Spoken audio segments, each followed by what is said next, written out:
สบายดีอัปเดตหน้างานพี่น้องอันนี้ก็หลังจากที่เฮาขึ้นโค้งเนาะในตอนที่แล้วเฮาก็ได้ทำการเนาะย้ายแปรย้ายขาวไปที่เรียบร้อยเนาะเตรียมพร้อมสำหรับการมุ่งแล้วในมื้อนี้ก็จะออกมาประมาณนี้เลยพี่น้องคือระยะแปรของเฮาจะอยู่ที่90เซนเนาะต่อจากของเดิมเขาพอดีกาวขาเลยพี่น้องเหล็กกล่องขนาด25คูณ50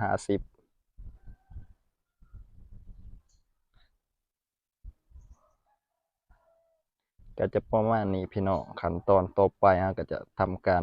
ยิงแผ่นเนาะแล้วก็ปิดขอบทางด้านหน้าในส่วนทางด้านข้างเพิ่นก็จะทำการต่อเติมออกพี่น้องเพราะว่าเพิ่นจะเฮ็ดครัวนอกบ้านเนาะ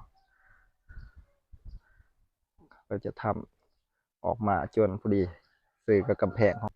อัปเดตหน้างานคร่าวๆให้พี่น้องรับชมเนาะก็จะประมาณนี้สำหรับงานของเฮาในมื้อนี้ต่อไปก็จะเป็นการมุงแผ่นแล้วก็ปิดขอบผลงานจะออกมาเป็นแนวใดฝากพี่ฝากน้องติดตามรับชมต่อไปนำกันเด้อและอย่าลืมนะกดติดตามกดไลค์กดแชร์เพื่อเป็นกำลังใจให้เฮาเด้อ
หลังจากเตรียมแผนเสร็จเนาะเฮาก็มาเริ่มมาทำการมุงเลยเนาะพี่น้องคือเฮาจะมุงต่อจากส่วนที่เขาเฮ็ดไว้แล้วเนาะขึ้นไปจนสุดที่เฮากำลังสร้างใหม่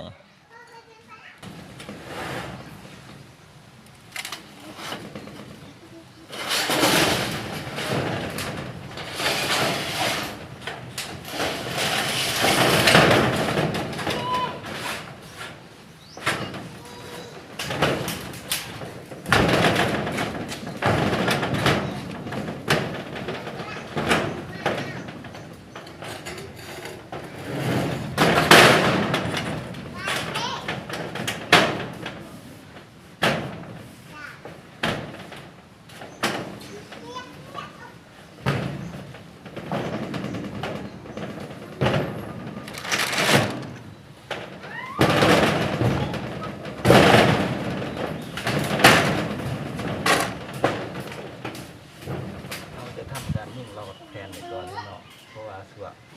นี่แม่น ลมมันสิมาตลอดอยากแทนเที่ยวขึ้นมาแล้วไปน้ำลมเขาจะคอยไล่นิดหน่อย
หลังจากเฮา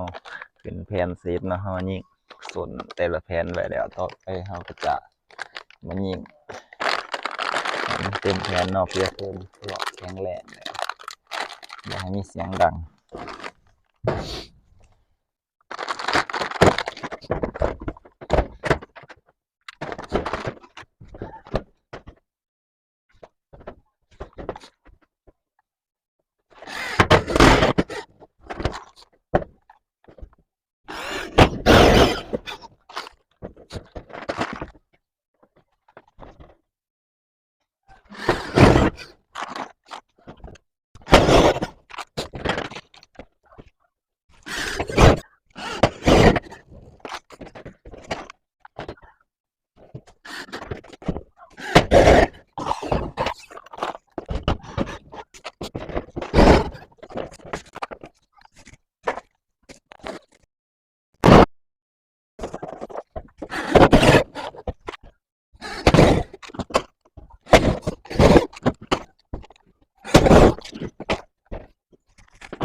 นี่ก็คือหลังจากเรายิงน็อตสำเร็จเนาะ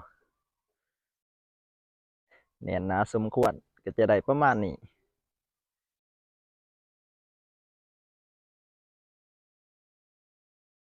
ที่เหลือก็มีแต่ใส่ขอบด้านข้างแล้วก็ขอบหน้าสำหรับคลิปนี้ก็พอจบเพียงสำนี้ก่อนเนาะคลิปหน้าเราจะมาทำการใส่ขอบข้างแล้วก็ขอบหน้าเนาะสำหรับคลิปนี้พอจบเพียงเท่านี้